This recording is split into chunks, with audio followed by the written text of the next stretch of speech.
Hey, how's it going? We're delving into cyber attacks and ransomware incidents today.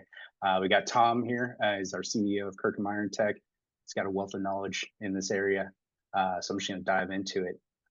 Tom, last month's report from Cyber Management Alliance highlighted several significant cyber attacks and ransomware incidents. What key insights or trends stood out to you from this report? Well, it's really just more of the same. And let's keep in mind for those of you that are listening that you under the assumption is why would anybody want to hack me? It only happens to the big companies. That is false. The reporting and the research is almost always about significant attacks that have to be reported. But that doesn't mean that your small accounting firm that your business uses or you use personally hasn't been held hostage by ransomware or been attacked in some other way, and it simply went unreported. Now, regulation is gradually forcing not only better security in all facets of our lives, but also the reporting of it. So all these bigger names that you've probably heard of, don't think it only happens to the big guy. I want to preface all of this with that.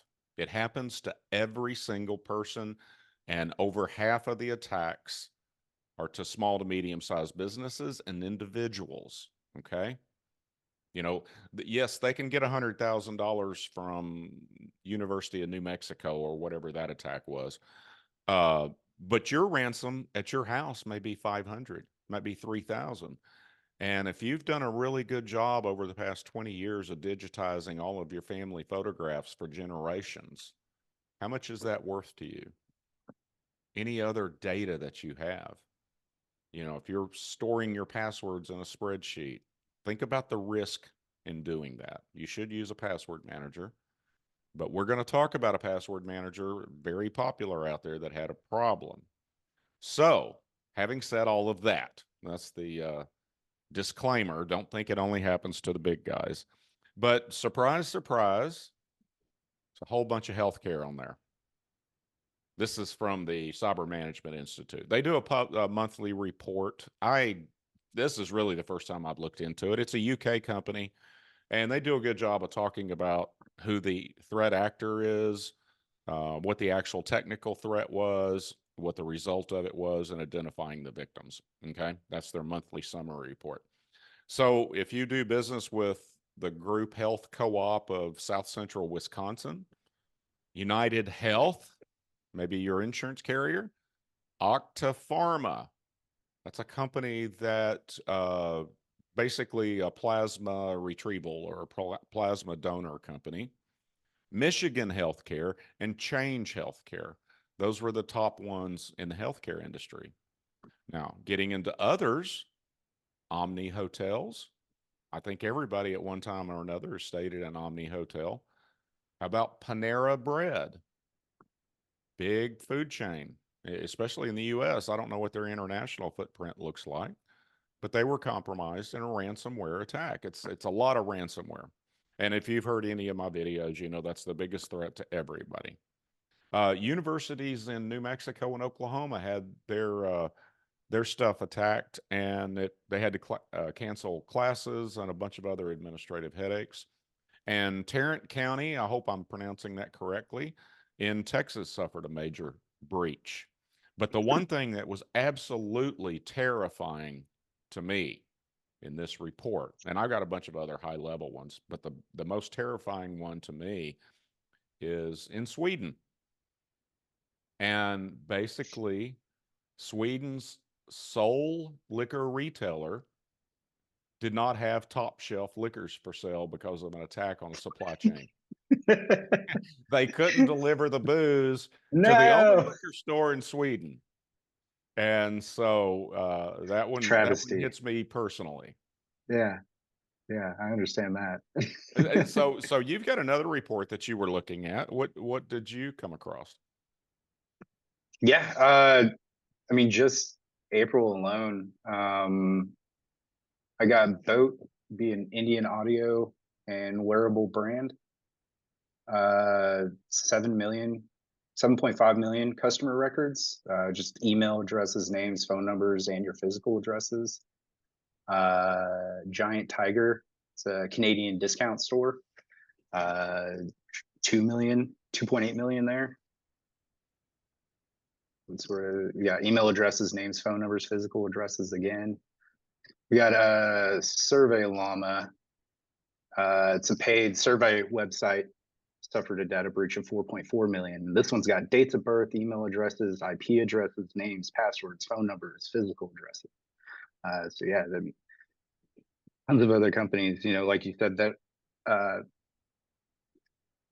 may not have to completely report it, or ones that you may not use all the time, may use just some of the time. I mean, those people are getting it too. It's always a good idea to just be aware of resources out there to make sure that the companies that you're working Yeah, with are and I being think protected these too. that are public facing, it's pretty safe to assume that the companies or the agencies, government agencies, whoever it might have been, the universities that I mentioned, I'm sure they've reached out and touched all of the victims and Right. have made appropriate arrangements, or at least the advisory, just so everyone's aware. Hmm. Uh, we saw the Google ad network being attacked. So that is a Yep. great distribution method of all sorts of viruses and hacks and con jobs. Surprise, surprise, again, Facebook was compromised. And the computer peripheral manufacturer Targus, you heard of Targus, right? They do Yep. briefcases and all sorts of things. Been around for, decades. They were actually breached. But here's something that so many people make the mistake of, is not taking privacy seriously. Privacy equals security, okay? Now, some of you may say, well, especially when it comes to government spying or violating our privacy, you may say, well, I have nothing to hide. Yes, you do. You need to keep your stuff private. I can't stress that enough. You may think you're doing a good job not writing down your passwords, but if you're using the same password over and over, if one of those accounts gets hacked, they're all hacked. Okay. So what did I see in privacy violations last month? AT&T. Guess who got a letter from AT&T, said my credentials or whatever it was had been stolen. I I got one was a too. victim. I think there were 51 million. I may be wrong on that, but 51 million records of customers were breached. Google did not delete search information as they promised. And I don't remember if it was a time thing or it was a request, but it was tens of millions of records that is valuable to Google. That's their product. Well, you're the product with Google, but all of that search data that you type into Google is valuable information to Google. That's how they're one of the largest companies in the world. They're selling your search data to advertisers to target you further in different methods. And then Ring, the doorbell with the video camera on it? It sounds Yep. like a great idea. Well, Ring is paying out $5.6 million to customers whose video feeds were accessed by hackers and Amazon employees and contractors. I want you to think about that. Amazon employees and contractors access the Ring video feeds. Now, why would they want to do that? Delivery confirmation, maybe? Maybe there's people that say, I didn't get my package, and Amazon has forced to refund the money, and maybe they're lost. I'm just speculating. I like Amazon. I think the Ring concept is good, but maybe they're suffering significant losses in that department, and a contractor took it upon themselves. I don't know. I don't know what the whole story on that. Where on the website side, I don't talk about this nearly enough, but every month, every week, they're discovering vulnerabilities in WordPress websites. And it's usually not the WordPress code itself. the foundation of most of your company's websites, and in small or large, it doesn't matter. WordPress is by far the largest platform. But it's usually the plugins, these little plugins that make it, add a form here and turn on MFA here, better security.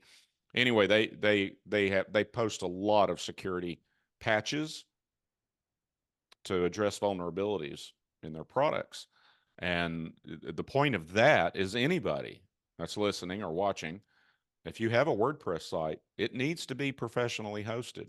That means not the web servers, operating systems, and database, and all the software it's on a web server, that's got to be patched continuously. WordPress itself has to be patched. But few services keep your plugins patched. Now, if you're a small company, you've probably paid somebody to build your website, or maybe you built it yourself. You have somebody on staff that's good at it, but no one's looking at it. No one's patching it. Nobody's patching the web server, depending on the service provider. Hopefully you're not hosting it yourself these days, but you've got to keep that website up to date, all the software patched, and be cognizant that your website could be used as an attack vector to either site visitors or DDoS attacks on other companies. There's many, many different ways to use that server that's likely in a data center and launch all sorts of attacks. Yeah. So did you discover any others in your research? You mentioned MoviePass, not MoviePass, sorry. MovieBox Pro. Yeah. I mean, there's tons of stuff in here. A lot of it's happened over, I mean, it's going back quite a few years. One of the things that I noticed, though, I think it was December of last year, was like the least activity. But every month has multiple data breaches, cyber attacks, ransomware incidents. So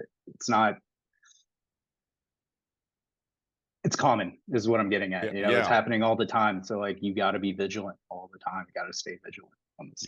Yeah. And the best way to do that, of course, is to get a consultant or a security company such as ours, but just get one and let them guide you. This requires expertise that your expert 15-year-old nephew or niece that's a computer whiz probably doesn't have. Okay, it really is a specialty. It's a different world. I'm going to leave you guys with a con job, because it's related to something I've been talking about for give or take a year now. It's about LastPass and all of their problems. LastPass is a password manager. I used it for 20 plus years, loved it. But I believe 4 or 5 years ago, I started seeing problems based upon my experience in software development that led me to believe they didn't do a really good job of controlling their source code. And lo and behold, 3-4 years ago, hackers got into their source code repository. Now, the data itself did not get breached, because the model they use is very similar to all the other password managers, and that when you add the data into the application on your desktop or your phone, it's encrypted before it leaves the device. Even the password manager company themselves can't get to your data. They can't see it. They can't recover your passwords, and that's a feature, not a bug. You don't want it's zero trust when it comes to credentials.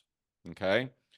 But LastPass themselves, their source code was compromised. They were very reluctant to come forward. It took about a year before we really had some of the story, some of the explanation, some of the depth of the breach, and I didn't like it. So we switched off of it and we became a keeper partner.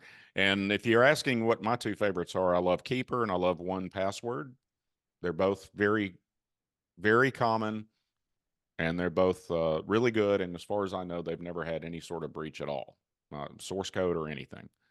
But here's what we saw. As a result, I think, of the LastPass breach is con jobs.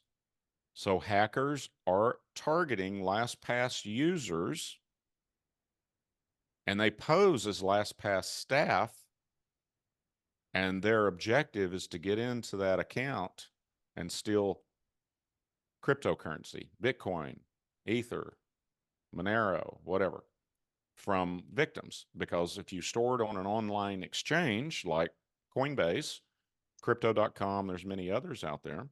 And nowadays you got to worry about your Goldman Sachs accounts, your I'm trying to think of, anyway, with ETFs now, it may be in just a plain old stockbroker account or a trading account, stock account. So if they got the credentials, then they can access your account on Coinbase or whatever and just steal your money. It's irretrievable.